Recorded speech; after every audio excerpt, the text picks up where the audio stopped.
Rain fell in slow, heavy drops. It wasn't a storm, just enough to make the night colder than it needed to be.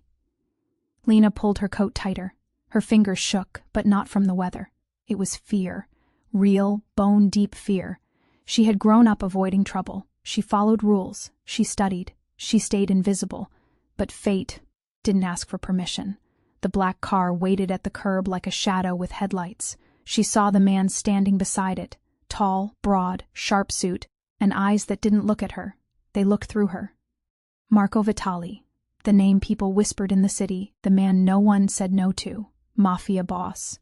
Danger wrapped in elegance. Lena froze. She had never met him before tonight. But her father had. Her father owed him everything. And now, the debt was due. "Miss Alvarez," Marco's voice slid through the night like velvet and steel. "Get in." Ibrahim, she wanted to run. But she didn't. She couldn't. She climbed into the car. The door shut behind her like a lock clicking. Silence filled the air. The city lights blurred as the car moved. She felt the weight of his presence beside her. Finally she spoke. "Why am I here?" He turned to her slowly. "Because your father couldn't pay." Her breath caught. He said he would. He lied, Marco cut in, calm but merciless. "And I don't like liars." Her heart thumped against her ribs. She wanted to scream that it wasn't her fault. She wanted to tell him to leave her out of this. But she knew words meant little to men like him. "What do you want from me?" she whispered. His gaze didn't soften. "You're going to marry me." She thought she misheard. "What?" He leaned back, casual, as if announcing the weather.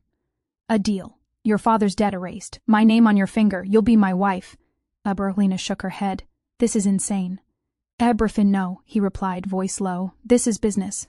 Tears threatened, but she held them back. She wouldn't break in front of him. She wouldn't give him that power.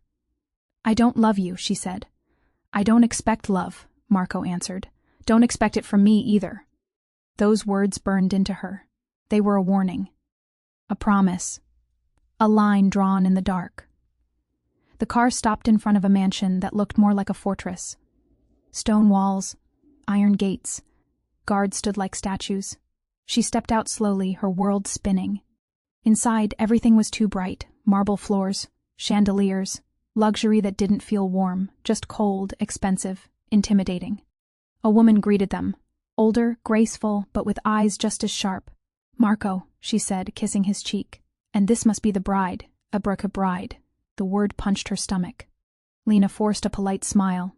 "Yes," Marco said smoothly. "She'll be staying here until the wedding." The woman nodded. A guard led Lena upstairs. Her new room was larger than her entire apartment. But it felt like a cage. When the door closed, she sat on the edge of the bed and finally let the tears fall. The next morning, the world didn't slow down. Preparations began. People moved around her like she wasn't even there. Dresses were fitted, flowers were chosen, invitations sent. She didn't say yes, she didn't say no. She was swept along like a leaf in a current too strong to fight. Every evening Marco appeared. Watching, studying. He never smiled, never touched her, never spoke more than he had to.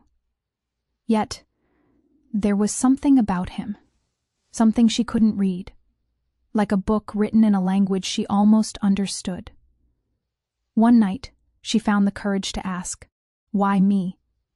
He poured himself a drink before answering. "Because I need someone untouched by this world. Someone they won't suspect." She frowned. "Suspect of what?" He glanced at her with eyes colder than the glass in his hand. "Of weakness." Lena didn't understand everything. But she understood this. She was a pawn. A shield.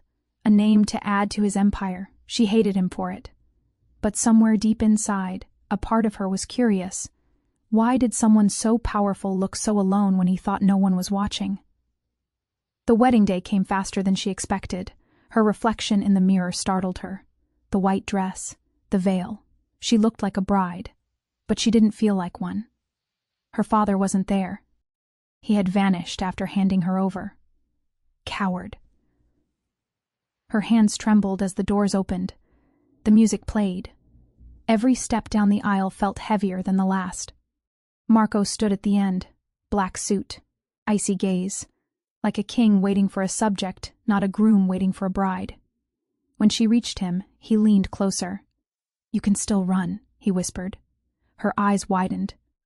"Why would you say that?" "Because if you stay," he said, "you'll never be free again." It wasn't a threat. It was the truth, a brutal kind of honesty. She didn't run. She walked beside him. The vows were spoken, the rings exchanged, and with one signature, her life changed. The crowd clapped. He didn't smile. Neither did she. That night the house was quiet, too quiet. She waited in the bridal suite, heart pounding. She didn't know what to expect. He had warned her not to expect love. But what did that mean for tonight? The door opened. He entered slowly, no suit jacket, just shirt sleeves rolled. He looked human for the first time. "I won't touch you if you don't want it," he said calmly. "This is still a contract. I won't take what's not given." His words surprised her. She had expected cruelty, arrogance. But there was restraint, control. "Why are you like this?" she asked softly. He looked away. "Because I wasn't given a choice either." She didn't understand, but for a moment, she saw a crack in his armor, and something inside her shifted. The night didn't turn into what she feared. They talked, really talked, about nothing and everything, about the city, about loyalty, about loneliness. And for the first time, she saw Marco not as the Mafia boss, but as a man. The morning after the wedding was quiet. Sunlight spilled through the tall windows like gold dust, but Lena didn't feel its warmth. She sat on the edge of the bed, still in disbelief. Yesterday, she was just Lena Alvarez, a girl trying to keep her head down. Today, she was Lena Vitali, wife of the most feared man in the city. Marco was gone when she woke. Not a note, not a word, just silence. She wandered through the mansion's endless halls, passing guards who pretended not to look. Everyone here moved with purpose. They belonged. She didn't. At breakfast, a woman set a tray in front of her without speaking. The table was huge, made for 20, but only one chair had been pulled out for her. She ate alone. She hated it. Later that day, she found Marco in his study. Dark wood, leather, maps of territories pinned to the walls. It felt less like a room and more like a throne. He didn't look up when she entered. "Close the door," he said. She did. He kept writing, signing papers, flipping through files. "You left early," she said. He glanced at her briefly. "Work. That's it?" He raised an eyebrow. "What did you expect?" She opened her mouth, then closed it. She didn't even know what she expected. A smile? Something human? Instead, she just stood there, feeling like a guest in her own life. Finally, he set the pen down. "Sit." Sit. She obeyed. She raced, not from fear this time, but confusion. "I meant what I said last night," he began. "I won't force anything between us. But," his gaze hardened, "in public, you'll act like my wife. People will watch. They'll test you. They'll test me through you." She nodded slowly. "I understand." "No, you don't." He leaned forward slightly. "This world isn't forgiving. A single misplaced word can cost lives, including yours." A chill ran down her spine. "I'll keep you safe," he continued, voice softer but still firm. "But you have to follow my lead. No secrets, no mistakes." She swallowed. "I'll try." His lips curved, not a smile, just a flicker. "Good." Over the next weeks, Lena's world changed shape. She learned to walk beside him at public events. She learned to hold his hand without trembling. She learned to look people in the eye, even when they whispered. Marco became a figure she watched from a distance, even when he was beside her. He commanded rooms with silence. People bowed without him raising a hand. He didn't need to yell. He was power. But late at night, when the house grew quiet, she sometimes saw another version of him, alone in the garden, a cigarette burning slowly, his shoulders heavier than the empire he carried. She didn't interrupt, but she noticed. Every night, one evening, an unexpected visitor arrived. A man with slicked back hair, a sharp grin, and eyes that didn't hide his greed. "Rico," Marco greeted coldly. "You're late." Rico laughed, stepping into the room like he owned it. Traffic, you know how it is. Lena sat beside Marco, her hands folded neatly on her lap. She could feel Rico's gaze sliding toward her. Like a snake. So this is the famous bride, Rico said. She's even prettier than the rumors. Lena stiffened. Marco's eyes turned to ice. Watch your tongue, Marco said, low and dangerous. Rico held up his hands in mock surrender. Relax, I meant it as a compliment. Oui. The conversation shifted to business. Territories. Deals. Warnings wrapped in polite words. Lena didn't understand every detail, but she felt the tension in the air. At one point, Rico leaned toward her. Tell me, Lena, he said smoothly. Do you like this new life? Marco's jaw tightened. Lena met Rico's gaze. For the first time, she didn't shrink. I'm learning, she said evenly. But some things take time. Rico smirked. Sharp tongue. Be careful. It's dangerous here. Marco's hand slid over hers beneath the table. It wasn't romantic. It was protective. A silent don't respond. She obeyed. When Rico left, Marco stayed quiet. Finally he spoke. Never let men like him see fear. They feed on it. She nodded. I wasn't afraid, she said softly. He looked at her, surprised. For a second, something like pride flickered in his eyes. Good. Days turned into weeks, and something unexpected began to grow between them. Not love, not yet, but something fragile, unspoken. Lena started visiting the kitchen, helping the staff. She explored the gardens. She began to draw again, a habit she'd buried years ago. One night she left a sketchbook on the terrace table.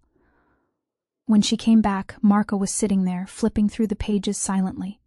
She froze. Don't, she whispered. He looked up. You're good, her cheeks flushed. They're just sketches. He closed the book gently. They look like freedom, he said.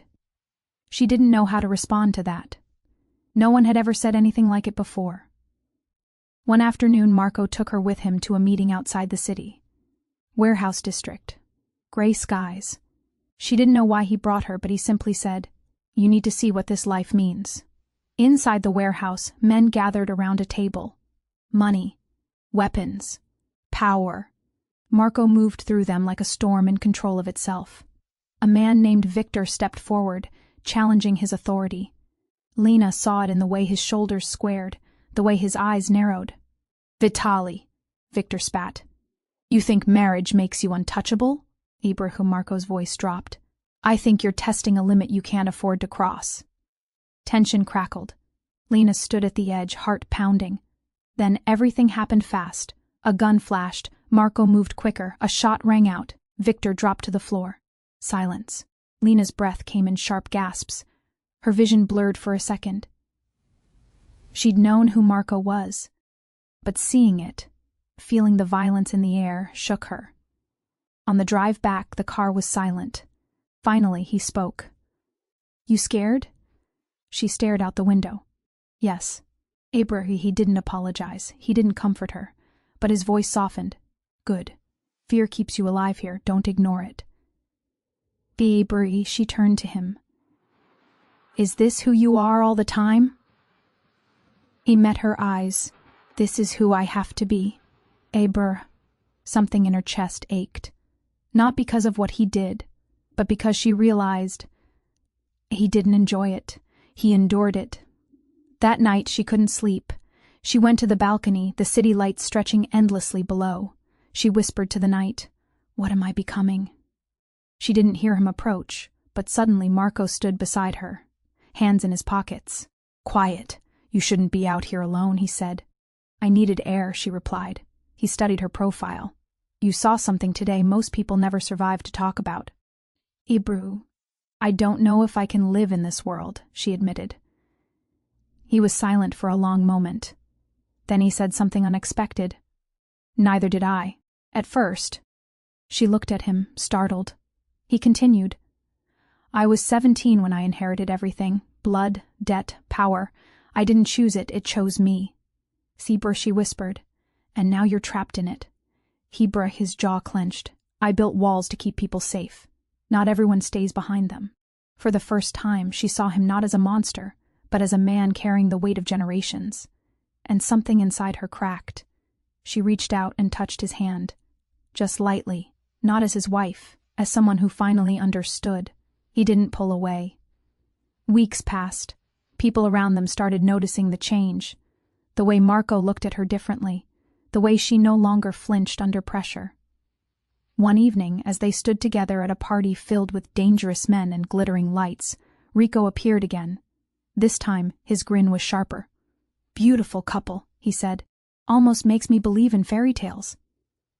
Marco didn't react, but Lena did. She smiled sweetly. "Fairy tales usually have villains," she said, "and they don't always end well for them." The crowd chuckled. Rico's eyes darkened, but he didn't respond. As they walked away, Marco leaned close. "Careful," he murmured. She whispered back, "I'm learning from the best." For the first time, his lips twitched into a real smile. Brief, but real. Late that night, back in the mansion, something shifted. Not in words, but in silence. They sat by the fire, not talking, not pretending, just existing. Lena realized she didn't feel like a prisoner anymore. Not exactly. She felt something else. She looked at Marco, and he was already looking at her. No promises, no declarations, just quiet understanding. The world outside was dangerous. Their marriage was built on a deal. But inside that room, something fragile and real had begun to grow. Neither of them said it out loud. Not yet.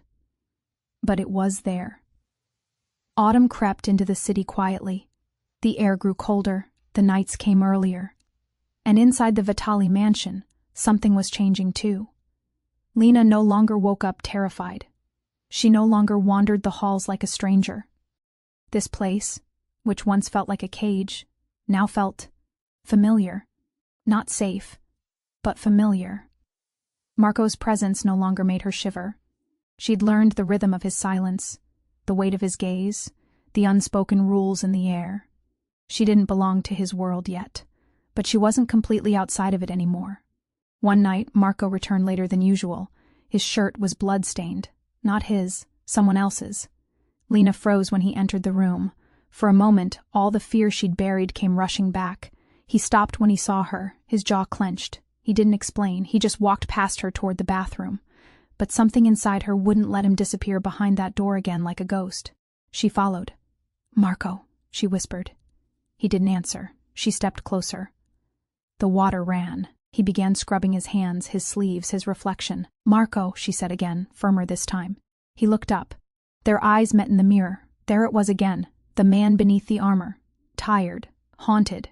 She took a deep breath and walked toward him. She grabbed a towel and gently took his hand. He didn't pull away. For a moment, he let her clean the blood that wasn't his. He watched her quietly, as if trying to figure out why she was doing it. "You shouldn't see this," he finally said. "I already have," she whispered, "and I'm still here." Something flickered in his eyes. Not softness, not yet, but something. The next day, rumors spread through the house like smoke. One of Marco's enemies had made a move, a shipment ambushed, men injured, a message left behind. Rico's name floated in the whispers. Marco's world was tightening. Lena could feel it. The air in the house grew heavier. Guards moved differently. Meetings lasted longer. Voices lowered. One evening during dinner, Marco finally told her, "There's going to be a war," he said, calmly, like stating the weather. Her fork froze halfway to her mouth. "What?" He leaned back. "People are testing me, testing us. They think I've grown soft since the wedding. They're wrong." She felt a chill run down her spine. "What does that mean for us?" He looked at her. "Stay close. Listen. Trust me." It wasn't an answer, but it was the only one he was willing to give. A few nights later, she woke to a sound she'd never heard before, a distant explosion, then gunfire. The mansion went dark. Her heart raced. She sat up in bed, clutching the blanket like it could protect her. The door burst open. 2 guards rushed in. "Mrs. Vitali, this way!" Her feet hit the floor before her brain caught up. They let her through hidden corridors she didn't even know existed. The sounds outside grew louder. Yelling, tires screeching, another blast. "Where's Marco?" she demanded. Downstairs, one guard said. "He gave orders." "Burperka, I need to see him." "Ma'am." She didn't let them finish. She ran, through the chaos, down the marble stairs, past men shouting into radios and grabbing weapons. And there he was. Marco stood in the middle of the foyer, barking orders, steady as a storm. No panic, just control. When he saw her, his face hardened. "What are you doing here?" "I couldn't just hide," she snapped. "Tell me what's happening." His jaw tightened. "This is not your fight. It became my fight the day you made me your wife," she shot back. For a second, silence. Then something like respect flickered in his eyes. "Fine," he said. "Stay close. Don't speak. Don't run." Outside, the night burned. Cars smoked, men shouted, gunfire echoed in the distance. Marco's men pushed back the attack with brutal precision. Lena stood behind a pillar, watching everything unfold like a nightmare she couldn't wake from. At one point, Rico's men tried to breach the gate. Marco went out to meet them himself. He didn't flinch when bullets flew. He walked into the chaos like he owned it. Lena's heart pounded. Every second felt like it could be the last. And then, it was over. The attackers fled. The house stood, scarred but standing. Marco returned covered in smoke and fury. His eyes found hers immediately. She ran to him without thinking. He caught her by the arms. His breath was rough, his grip firm. "You shouldn't have been out here," he growled. "And you shouldn't have been alone," she shot back. For the first time, his expression broke. Not anger, not coldness. Something raw. "I can't lose you," he said under his breath. The world stilled. She blinked. "What?" But he pulled back almost. Instantly, his mask sliding back into place. "Go inside." Bro. The days after the attack felt different. People moved with sharper edges. Rico's name burned hotter than ever. Marco started keeping her closer. She attended meetings, not as a decoration, but as someone he trusted to listen. He didn't say it, but she felt it. One evening in the study, he surprised her. "I need your opinion," he said. She looked up from her book. "What?" He pointed at 2 maps on the table. "Which area do you think they'll hit next?" She stared at the maps, unsure if this was a test or a trick. She walked over slowly. "I'd hit here," she said, pointing to the smaller warehouse near the docks. "It's less guarded. Everyone's focused on the main shipment routes. It's the quiet one people overlook." "Br?" He raised an eyebrow. "That's exactly what I thought." Her heart jumped. "Really?" He nodded once. "You're learning." Something between them shifted again that night. They were alone in the study, the world outside quiet for once. She walked toward the balcony, the cold air brushing against her skin. He joined her silently. "I never thought I'd be here," she whispered. "This life, it's nothing like I imagined." He leaned against the railing. "I didn't imagine it either." She turned to him. "Do you ever think about walking away?" Bray's eyes stayed on the city, every day. "Then why don't you?" He was quiet for a long time, then he said, "Because if I walk away, everything burns, everyone dies, including the people I care about." She studied him carefully. "You care about people?" He met her gaze. "I care about you." Her breath caught. For a moment the world fell away, the guards, the wars, the blood. It was just them. He stepped closer, slowly, carefully, like someone approaching something fragile. She didn't move away. His hand brushed hers. The touch was light, barely there. But it felt like the start of something neither of them had planned for. The next morning they left for a safe house in the countryside. It wasn't planned.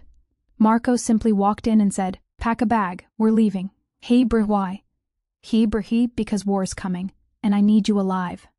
The drive was long, quiet. Fields stretched out endlessly. The city disappeared behind them. The safe house was beautiful, wooden, warm, surrounded by trees. For the first time, Lena saw Marco away from his empire. He cooked. Badly. But he tried. She laughed for the first time in weeks watching him burn toast. They spent evenings by the fire, talking about childhoods they barely remembered, dreams they no longer believed in. And slowly, without realizing it, the walls between them started to fall. One night, a storm rolled in. The rain was heavy, the wind howled through the trees, the power went out. Lena lit candles, their warm glow dancing on the walls. Marco stood by the window, watching the storm like he was waiting for it to attack. She walked up behind him. "Are you ever able to relax?" "Abraham," he turned slowly. "Not easily." "Berfi, try," she whispered. For once he did.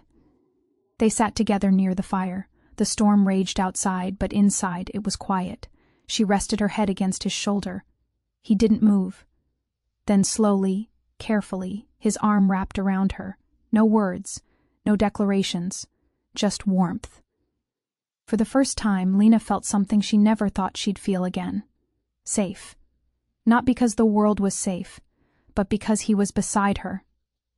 And somewhere deep inside Marco Vitali's guarded heart, something dangerous and beautiful was beginning to grow.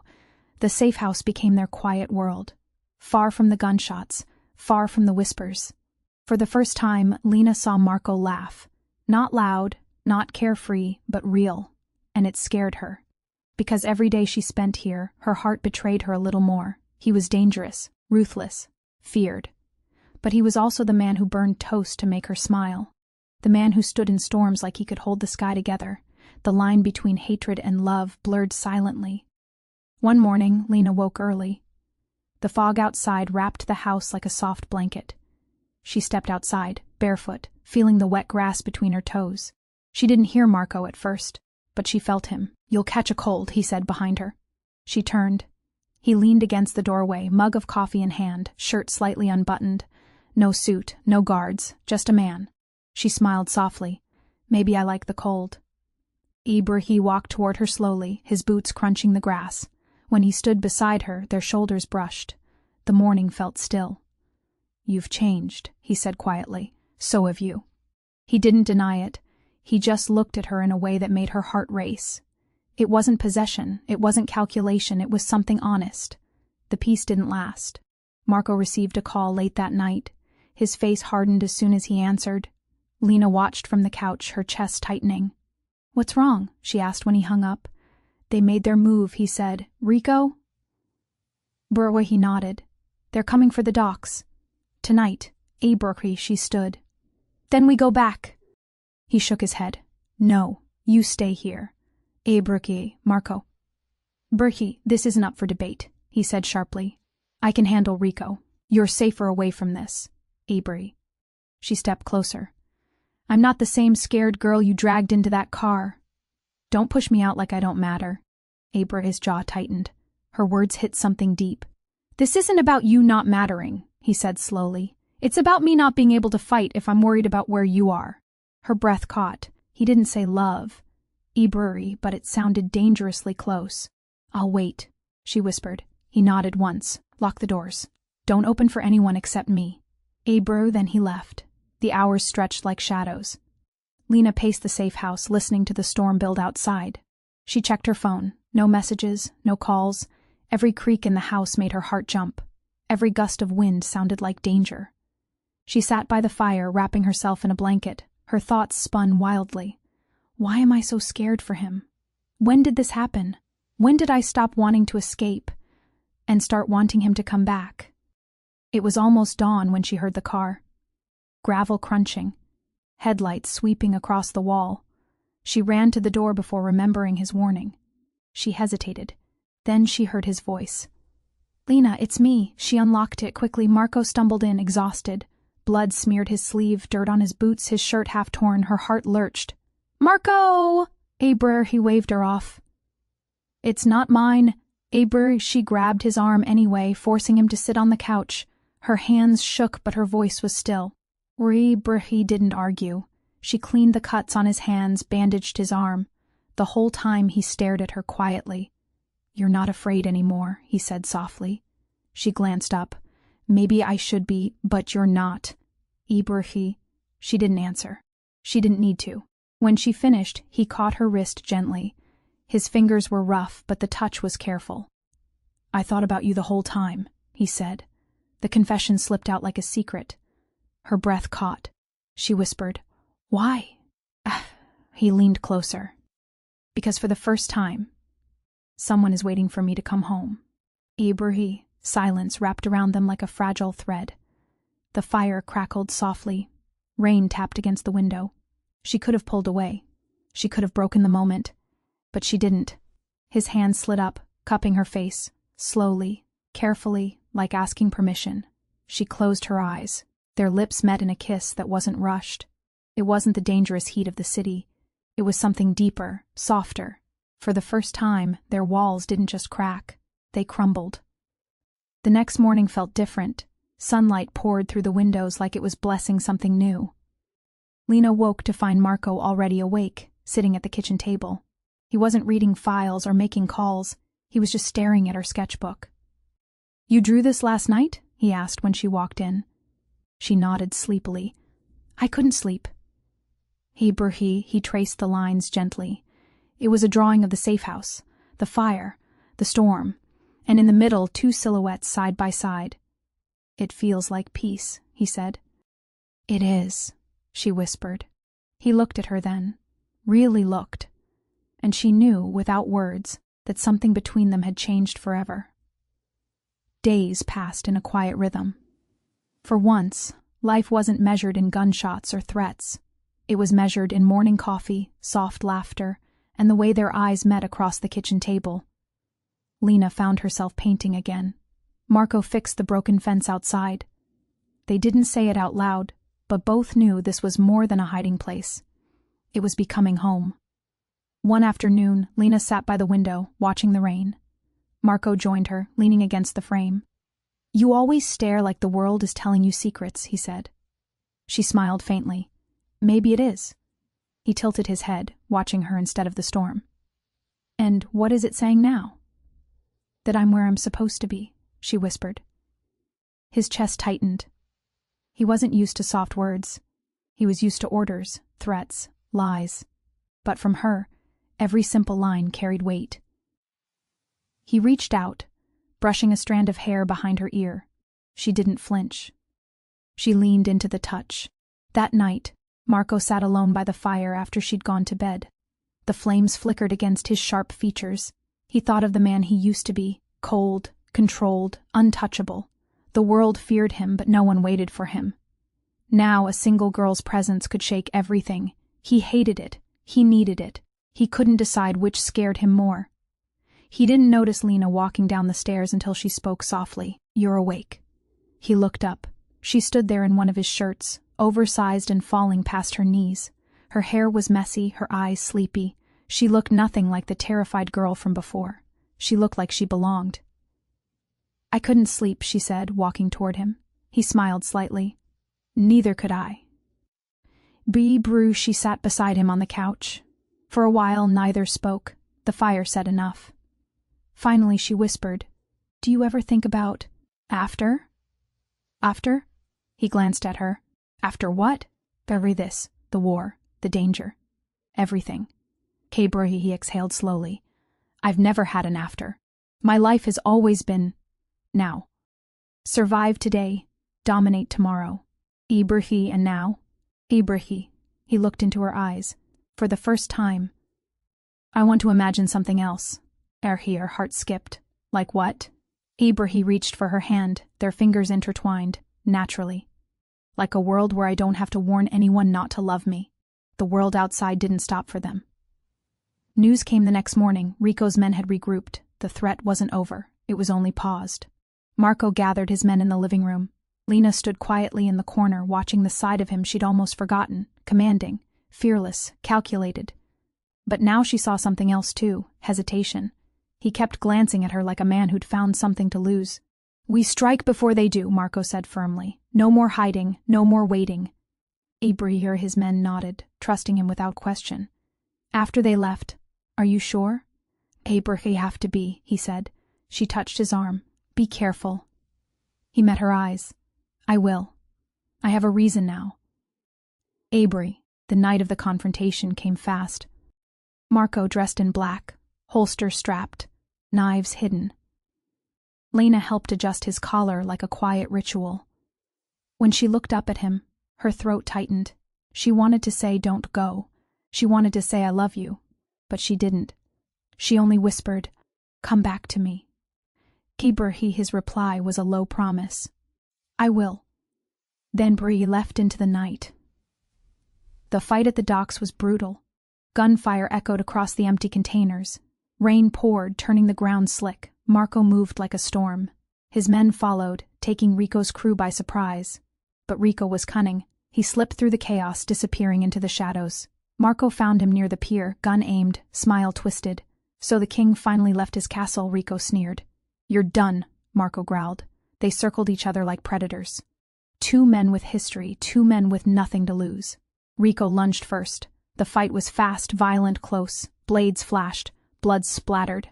Marco's arm burned from a cut, but he didn't back down. He slammed Rico against a crate, gun to his head. "This ends now." Rico laughed, blood on his teeth. "You think she'll save you?" Marco's eyes darkened. She already did. One shot. Rico fell. The war ended. Marco returned to the safe house before dawn. Rain soaked his hair, his jacket heavy with the night. Lena stood at the door, waiting. The moment their eyes met, her fear melted. He was alive. He came back. She ran to him, throwing her arms around him. He held her tightly, burying his face in her hair. The world outside had been chaos, but here, everything was still. "You're safe," she whispered. "I promised you," he said softly. Later, by the fire, they sat wrapped in a single blanket. No words, no walls. She traced the scar on his hand gently. He kissed her forehead slowly, like she was something precious. "You warned me not to love you," she whispered. "I know," he replied, "but I did anyway." He closed his eyes, holding her closer. "And I let you." Section 4 ends with the quiet after the storm. Two people who began as enemies, now sitting like they'd been waiting for each other their whole lives. The war was over. But silence felt strange. For weeks, Lena had lived with tension in her bones. Now the city was quiet. No gunshots, no phone calls in the middle of the night. Just the soft sound of life returning to normal. She didn't know what normal meant anymore.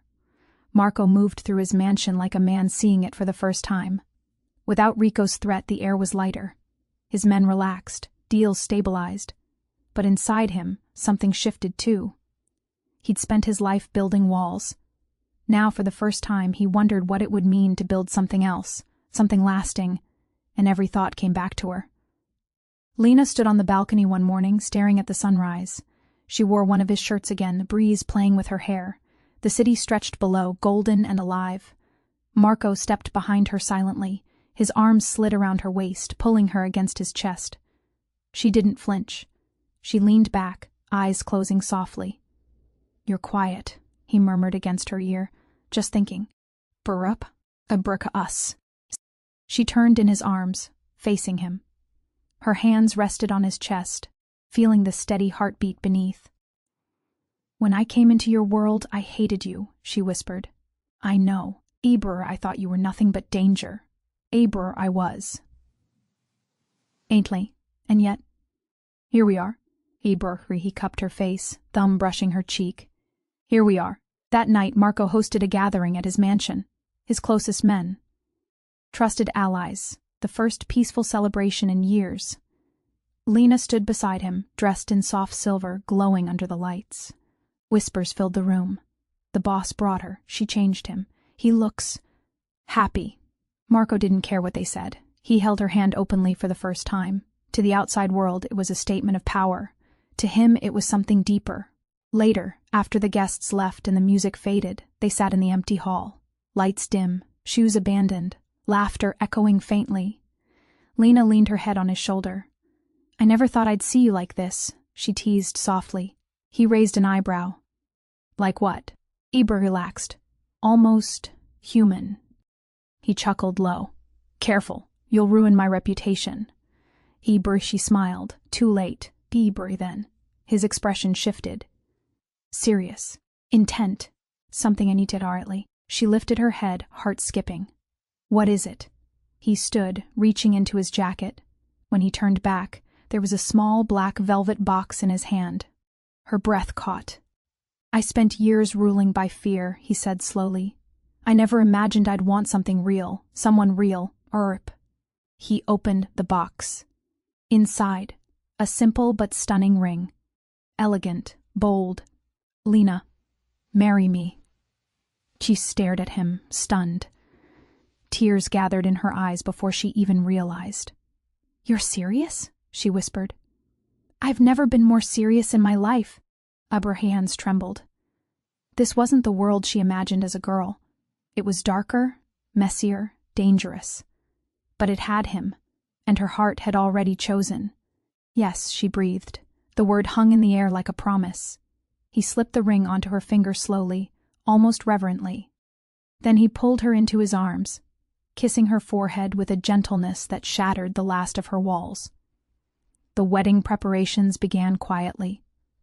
No headlines. No grand society announcement. Marco wanted it private, away from prying eyes and rival families.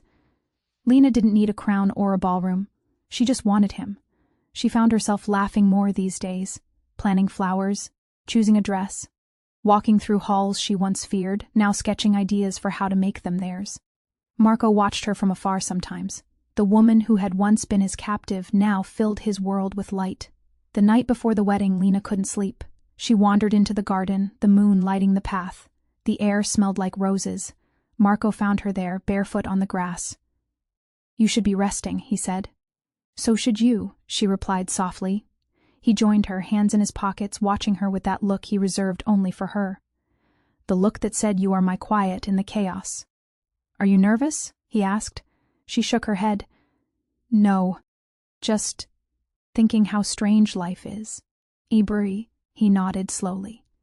"If someone told me months ago I'd be standing here, about to marry the woman who defied me on day one—" "Ibr," she smiled. "You would have laughed.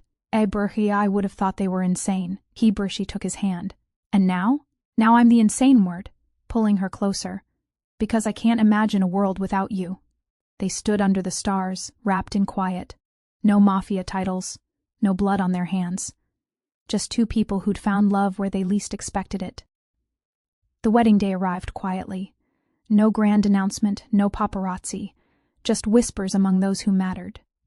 The mansion courtyard was transformed overnight. White flowers lined the aisle. Candles flickered softly. String lights wrapped the trees, glowing like stars. Lena stood before the mirror, breath catching at her reflection.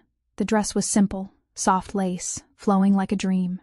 Her hair framed her face gently, no heavy crown, just a small flower tucked behind her ear. She barely recognized the woman staring back. Not the scared girl, not the hostage. A woman in love, a woman choosing her own future. Marco waited outside, dressed in black and white. No weapons, no mask. For once, he wasn't the Mafia boss. He was just a man, waiting for the woman who changed everything. When she stepped into the courtyard, every sound faded. His heart, usually so steady, stumbled. She walked toward him slowly, each step a quiet echo. Their eyes locked and held. It felt like the world had shrunk to just the two of them. The ceremony was intimate, a close circle of trusted men, loyal friends, and a few quiet allies. No priest, no church, just vows whispered under the evening sky. Marco took her hands gently, his voice, usually sharp and commanding, softened. "When I met you, I warned you not to expect love from me," he said, "because I didn't believe I had any left to give." Lena's eyes glistened. "But you didn't listen," he continued, a faint smile tugging at his lips. "You stayed, you fought, you made me see that love isn't a weakness. It's the only thing worth fighting for." Her heart swelled. Tears slid down her cheeks silently. She took a deep breath, her own words trembling but strong. "I didn't plan to love you. I fought it. I told myself you were the storm, and I needed to escape. But somehow, you became my home, my safe place, my heart." Aber, when they said "I do," it wasn't loud. It was quiet, steady, sure. The world didn't need to hear it. They did. Marco leaned in and kissed her slowly, like a promise sealed under the stars. Cheers rose softly around them, the lights glowed brighter, and for a moment the world was perfect. The reception wasn't extravagant, just music, laughter, and the sound of glasses clinking. Marco held her close as they danced, his hand resting on the small of her back. She looked up at him, eyes sparkling. "You're terrible at dancing," she teased softly. He smirked. "I didn't hear any complaints earlier," she laughed, resting her head against his chest. For once, she wasn't thinking about danger. She was thinking about forever. Later that night, after everyone had left and the candles burned low, they returned to their room. The mansion was quiet. The air was warm. Lena stood by the window, the moonlight painting her in silver. Marco walked up behind her, wrapping his arms around her waist. "Mrs. Romano," he murmured against her neck. She turned to face him, smiling softly. "That sounds strange." "Ibrahim, you'll get used to it," he said. They kissed again, slow, tender, with no rush. It wasn't like their first kiss, full of hesitant fire. This one was steady, real. The walls between them were gone. Later, lying together, she traced circles on his chest. "I used to think love would make me weak," he admitted quietly. "And now?" "Ibrahim," he kissed the top of her head. "Now I know it made me invincible." "Shbri," she smiled against him. "You're still the Mafia boss." "Shibri," he chuckled low. "Yeah, but now I have something worth protecting." Her weeks turned into months. The city stabilized under Marco's leadership. The chaos quieted. Rivals stepped back.